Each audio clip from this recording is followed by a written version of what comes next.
Well, for more on this, we're now joined in studio by Labour lawyer Tony Healy. Tony, thank you very much for joining us. Welcome to the programme. Good evening, Peter. So, the SABC chair says that we haven't let anybody off the hook. Is that entirely true? Well, you will find it does happen from time to time that an employer faced with a potentially protracted disciplinary hearing will come to the conclusion that it may be more prudent and expedient to afford the opportunity, the employee the opportunity to resign, rather than go through that difficult process. That's not unheard of. To answer your question, Mr. Aguma is not off the hook, so to speak, because there are currently other investigations taking place, which could themselves result in, for example, who knows, potentially criminal and or civil action. So really all that has been dealt with now is the question of the termination of employment. It's arguable that he was let off the hook on that regard as well, but somebody's made a decision that said, you know what, we've been through a period of disequilibrium, let's try and stabilize. All right, let's look at that. I mean, the charges and the SIU, that's separate, that's going to run its course. But in theory, can an employer, if somebody has done something wrong at work, can an employer say, all right, you can go and we'll get rid of the charges? Do they have the right to do that? Well, there are two possibilities, and they have the right to do the one and not the other. So, for example, an employer may not say to an employee, resign or we will dismiss you. That's unlawful. What they can say is that, as appears to have happened here, is in the event that you resign, we will withdraw the allegations against you and stop the disciplinary hearing process. That they are allowed to do. And when an employer is faced with that decision, of course, they have to decide whether in principle they want to do that or not, because they may believe, again, in principle, that they want to pursue these allegations because it's the right thing to do and the right thing to be seen to be doing. On the other hand, there are times when an employer will say, you know what, we've been through enough white water, there's been a long enough period of disequilibrium, let's just cut our losses here, part company, and move on for perhaps the broader interests of the organization as a whole. All right, so and I suspect that's what's happened here.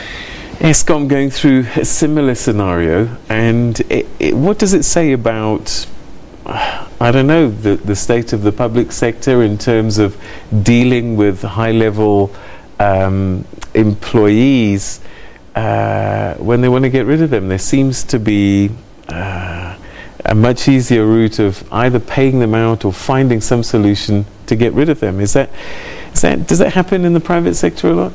It happens much less so in the private sector, as a matter of fact. And if one looks at SOEs, which these institutions are that you're referring to, you know, we have 250 odd, I think, or 280 SOEs. So these are a small fraction of those, but they are very significant institutions, as you know.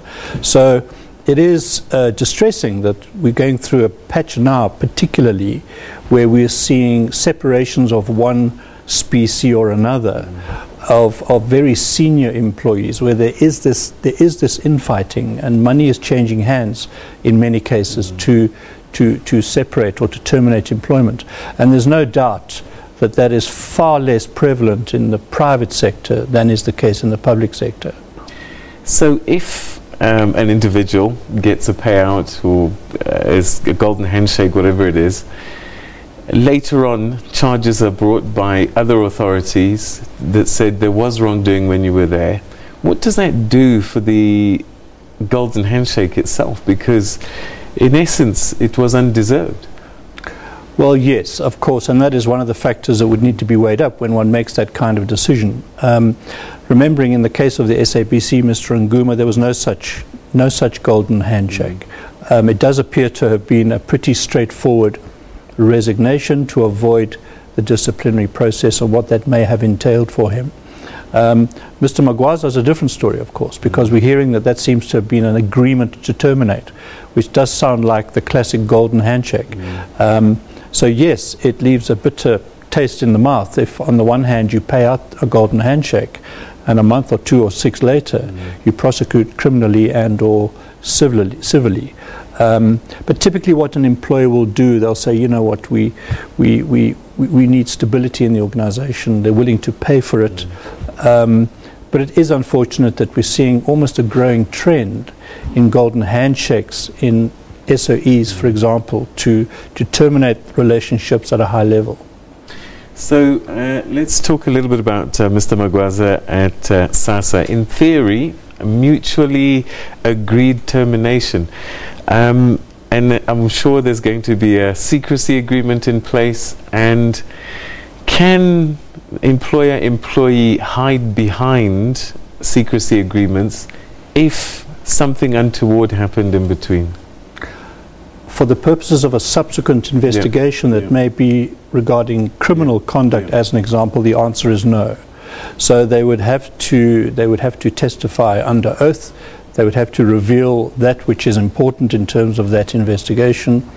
And the confidentiality clause in the termination agreement would essentially only relate to the confidentiality regarding the money that exchanged hands in the process. Right. In other words, how much he or she was paid.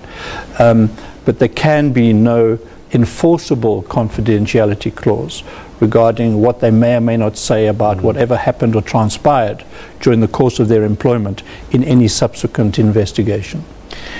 Again, you know, in the private sector, some of these things would not be allowed to happen. Mr. Taxpayer, you and I, are actually the shareholders in these SOEs, and so there's no recourse at all. If a minister, a senior, a DG or someone decides, I've had enough of Tony Healy, let's just pay him out his contract even if he's done nothing wrong. I personally believe that taxpayers have every right to feel frustrated or angry. I would, and I do when I look at these myself, because there's a sense that those that hold the public purses don't treat the finances or the fiscus of those SOEs as if it was their own money, and that perhaps that gives them license to behave differently than would be the case if it was their own money or if they were operating in the private sector. But certainly in the private sector, if these kinds of developments were to occur where golden handshakes were commonplace, heads would roll, very much so in the private sector. Lessons that we can learn from this week, what would you say?